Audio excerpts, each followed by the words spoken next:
ஹைரோ என்ற குட்டி ரோபோ யாருமில்லாத அந்த தெருவில் மிகவும் சோகமாக நடந்து கொண்டிருந்தது. அப்போது ஓரமாக இருந்த ஒரு பழைய அட்டைப் பெட்டிக்குள் இருந்து மியாவ் மியாவ் மியாவ் என்ற மெல்லிய சத்தம் கேட்டது.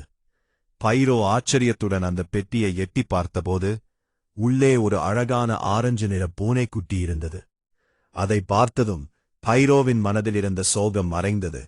உடனே அந்த பூனையை தூக்கி பாசமாக அணைத்துக் கொண்டது. இருவரும் மகிழ்ச்சியாக தெருவில் வலம் வந்தனர். பைரோ அந்த பூனைக்கு சிம்பா என்று பெயர் வைத்தது. இருவரும் ஒரு வீட்டின் மொட்டை மாடிக்குச் சென்று உலகத்தையே மறந்து சந்தோஷமாக இருந்தனர். ஆனால் அந்த மகிழ்ச்சி நீண்ட நேரம் நீடிக்கவில்லை. திடீரென அங்கே வந்த ஒரு பெண், அது என்னோட பூனை என்கிட்ட கொடு என்று கேட்டாள். பைரோ வேறு வழியில்லாமல் கனத்த இதயத்துடன் சிம்பாவை அவளிடம் கொடுத்தது. அந்த பெண் சிம்பாவை தூக்கிக் கொண்டு சென்றாள்.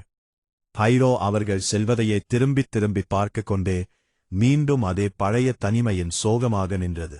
மேலும் இதுபோல சுவாரஸ்யமான வீடியோக்களுக்கு மறக்காம ஃபாலோ மற்றும் சப்ஸ்கிரைப் பண்ணுங்க.